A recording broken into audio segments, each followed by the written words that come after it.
And now, who knew high school would turn me into some damn love expert and cautionary tale all at once? Buckle up because I'm taking y'all through a wild ride of every relationship I had from freshman year of high school to freshman year of college. Trust me, it's messy, kind of cute, downright confusing. You just need to sit for me. I'm here relaying. I really care about you. I'm here relaying. I'm here really care about you no more. And let's start with off the first one, which was with a girl.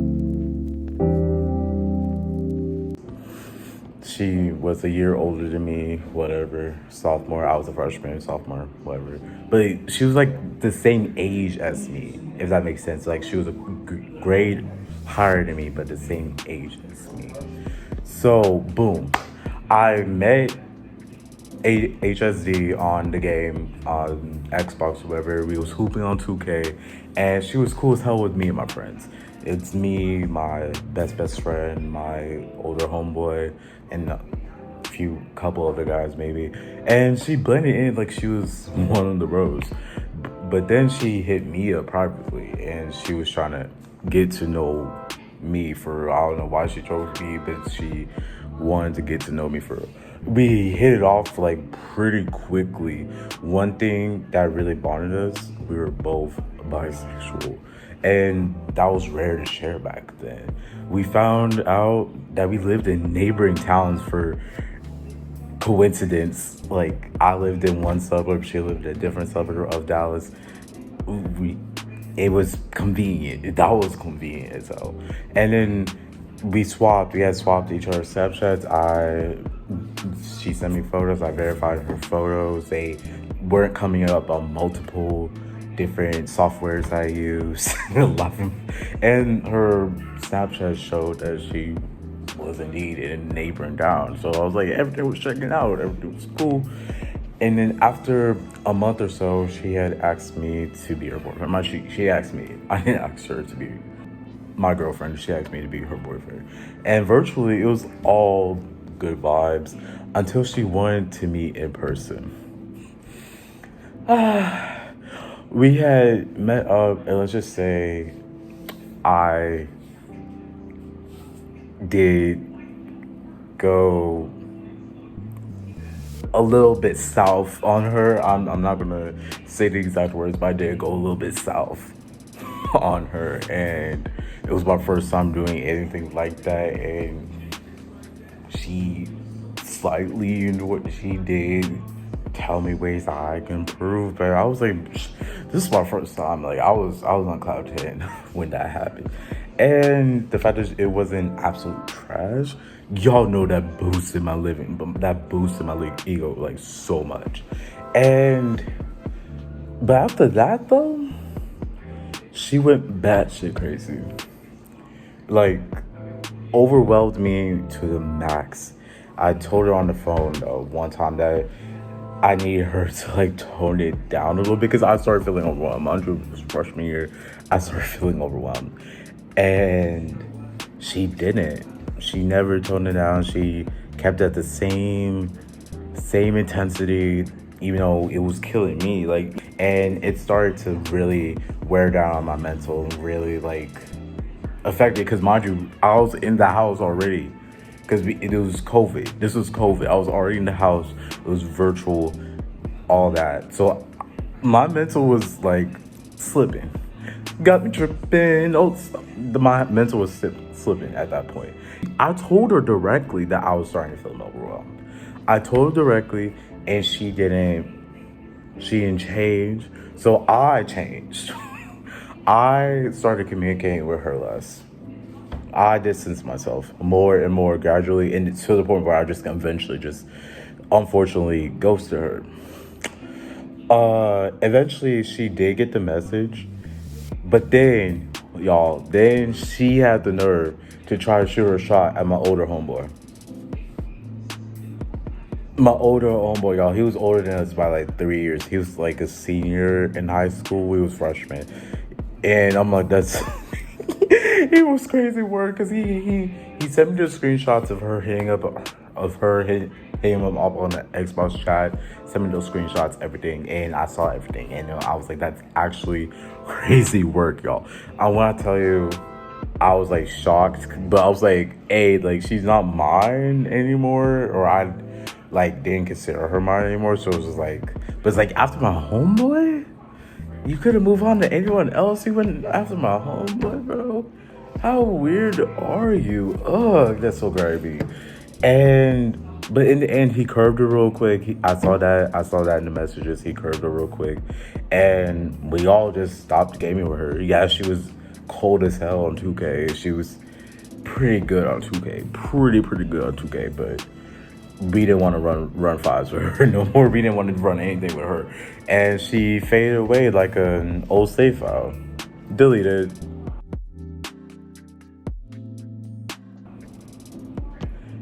And now, next up, we have my sophomore year relationship. This was so a year later. This is my first guy relationship. So the last one was with a girl, this one's with a guy. So I had met him volunteering at an elementary school for NHS. He went to a different school again in that neighboring town. It's always I don't do people who go to my school. For some reason now I can, because it's 50,000 people that go to UT, so I'm bound to encounter someone that goes to UT. But back in high school, that was a rule of mine. I don't do people who go to my high school. You can go to neighboring high school. You can go to high school anywhere else, just not mine. So I kept that trend going for all these stories. But yeah, anyways, he went to a different school, but he knows me like really quick, because it was like multiple schools were working at this elementary school. Like multiple people from different schools was working at this elementary school. And so back then, my hair was much more redder than it is now. It was much more redder. It was a bright red. Like when Rihanna was in her Loud era, that red. It was that red. And the first thing he said to me, your red hair is fire and fiery. And I was like, okay. Like, cool, like, period, I guess. And then we just started striking regular conversation. Because that's the thing, people think that I can't keep a conversation. For some reason, I can't, like, talk, I can't keep a conversation. But I can definitely keep up a conversation. So at that point, we started exchanging compliments while handing out juice boxes and glue together with the kids or whatever, and exchanged Instas, started texting nonstop, and then upgrade to numbers. We met up one day, and while I was talking, I noticed he kept looking at my lips and stuff. And I was like, oh, we doing that? So yeah, I kissed him. Then a few more times before I went home. After that, the vibes were cute. He asked me to be his boyfriend the day before Valentine's Day. And of course, we met up again for Valentine's Day. Things got more intimate, I would say, but we didn't go all the way. I'm not that easy. We didn't go all the way. But after a week of good vibes, the dude just started ghosting every 2 days. Like, sir, what happened to the fiery red hair that you supposedly like so much? Like, what happened? I broke up with him, but tried to fix things a couple months later, and guess what? The same shit. So yeah, sip. Now we're going on to junior year relationship, which is also with a guy. So I saw this dude on IG. So y'all sort of know it's a pattern. A lot of these start online, or they have a lot of bases online. So I DM'd him on Insta. Mind you, this is the first person I've DM'd. People have DM'd me. This is the first time I shot my shot at somebody. And it went in. it went in. It wasn't a splash. It wasn't a perfect splash. It hit the backboard and then went in. But it went in. As he replied, he was like kind of questioning it, like I did with the guy that I'm gonna talk about later on. But yeah, it was pretty cool. We got to know each other, flirted for a couple months because it takes me. You're not gonna get down. Like I may be kind of sexual in nature, but you're not gonna get me that easily. And then we met up, and yes, we went all the way on the first time meeting up in person, which I know it's like Jaylon. That sounds so easy. Like you didn't get to know him more, but I talked to him for 2 months. I'm sorry. I was in the mood. I really was in the mood, and afterwards, in the middle of the moment, he asked me to be his boyfriend. I said no. Oh my god. After the fact, like months later, and I told my friends, I was like, Jaylon, that was a red flag. Him asking you, if someone asks you to do stuff while y'all are doing this stuff, like someone asks, let me repeat that. If someone asks you to be official while in the middle of doing stuff, or they say I love you while in the middle of doing stuff, 9 times out of 10, it's because they feel good down there. So I had him feeling good. Obviously, I had this boy feeling good, but he asked me, and then after that, it did feel kind of dreamy though. Met up again at his place. He had a whole romantic setup. Didn't go all the way this time, but we did stuff. But it was giving feelings. I was actually like feeling this boy. And then plot twist, his brother came because the reason why his crib was free is because his mom was gone and his brother were gone. His brother was at his friend's house and his mom was gone. His brother was supposed to be spending the night at his friend's, and his mom was gone. But his mom was on a business trip, so that's why the crib was free. Well, at least we thought. So as I was leaving, the brother comes in, and I assume he is the reason why the guy didn't talk to me for a whole 2 weeks, even after he said, hit me up when you get home. Just for him to text, oh, how's it going? How's it going? I cut him off. But then later that year, I saw him again and thought maybe different. It wasn't. And then again, I keep giving people chances, y'all. But I don't do that anymore. I don't do chances after chance after chance anymore. Fast forward 2 years later, he hit me up again after my breakup, which is coming up next. We met up a couple times, but the days we only talk are if I message first. So yeah, lesson learned. And also, y'all, the craziest part, bro forgot that he asked me out. That's why he was so fine with going 2 weeks without talking to me, because he didn't even know I was thinking that we was together. He didn't know that we was together. He acted like we was together until his brother had saw me leaving his crib. He was acting like we was together, but he didn't know that we was together. Like y'all, when I tell you the baffledness on my face, I was so baffled. I was actually baffled by how stupid I was into thinking that I was actually in a relationship. And almost he didn't even think we was in a relationship. But like I said, lesson learned. And this last one, it's the most significant one. Senior year.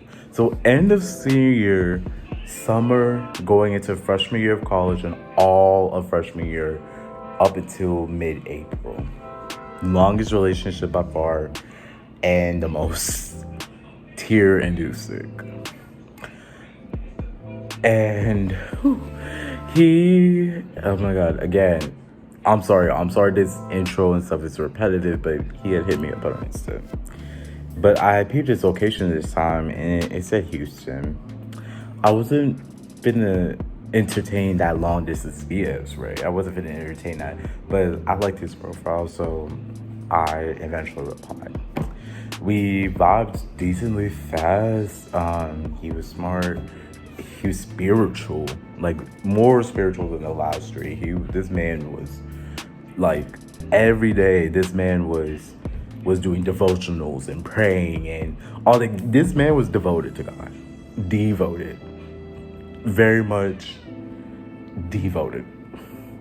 Like I haven't met a more devoted person to God in my life besides maybe my grandma and stuff like that. This man was devoted, spiritual and stuff like that. He very deep conversations, and he bought me stuff, which the first three didn't. So I was like, oh, okay, he's very nice, he's very kind, bought me stuff, like, okay, I was like, oh my God, this is so cool. Gave me advice and made me feel like someone finally saw me that the first three didn't. He respected my boundaries, he respected everything about me. And so when he had asked me out, I was hesitant at first, because mind you, this was all, he had bought me stuff like after he had asked me out. So everything else that I was talking about was spiritual and deep and stuff, that's also happened. He was obviously very spiritual before and after he asked me out. And so when he did, I hesitated at first, but I gave it a shot. Figured things would be different from the first three. And that was wrong in the end, but I'll tell y'all why. Here comes the red flags. Constant arguments, calling me out on everything. Like, what I mean by calling me out on everything, yeah, relationships are supposed to be, you do something wrong, I'm going to tell you. I do something wrong, I hope that you tell me I do something wrong. That's how relationships are supposed to go. But I'm the type of person where I don't feel like I have to bring up every single issue I have with you. I collect a list. I collect a list, and then at once I hit you with the barrage. That's what I do. He likes to tackle every single minor issue I want, and it was like we was arguing every fucking week. Oh my God, we was arguing every week. He had me tripping at graduation, worrying about him because he went a little MIA because of stuff that happened at home combined with the argument that we just had. It was a little bit too much. And call me out on everything. And he had this thing of accusing me of cheating whenever I was with a friend or when I was on campus, because he was like, I know how stuff goes on campus. I know how it goes. So just assume that because mind you, this dude went to UH, right? And by the time I went to college, I went to UT, as y'all hopefully have seen on my Insta, which I'll Insta here, Jaylon Redrose. Y'all should like my post and follow, by the way. But how I went to UT, this boy went to UH being Houston. And he was like, oh, I know what goes on at that campus. Because I guess I couldn't say the same thing about him going to UH, even though Houston has the highest STD rates, but sure. Whatever, sure. That's the thing, I couldn't say that same stuff to him because he would have flipped out and all this and that. And the worst part of this whole 11-month relationship, we never met once in person. The other three I at least met up with. This man I didn't meet once in person. We was close. He got to the bus station, got on the bus, and got anxiety. Maybe he did. Maybe he actually did get anxiety. I'm assuming maybe he did get anxiety. He got anxiety and then got off the bus, and that's how it happened. And we had broke up twice. Both times I messed up. First time out of anger. Second time was just because my life got too hectic. He had friend zoned me, then blocked me, and now I just refer to that relationship as a long distance relationship that really broke my brain, and I can't do long distance relationships anymore. I absolutely cannot. So yeah, high school and freshman year of college really had me in the trenches when it came to relationships, y'all. I had love, heartbreak, ghosting, awkward situations, and a lot of was I thinking? But I learned a lot. I learned what I want, what I don't want, how to communicate better, and even when it's hard. And now I'm more protective of my peace. Let me know in the comments below which one was the wildest. What are y'all's wildest relationship stories? I'm here to start a conversation and maybe we can unpack a little bit of the similar bad stuff that we done. And yeah, this is episode 4 of Story Times with Pride. I hope y'all enjoyed hearing a little bit more insider information on me. I hope this was kind of interesting and y'all should stay tuned for the next 7 episodes, y'all, because we're posting every single day until Pride Month is over. I will see y'all next time. Bye.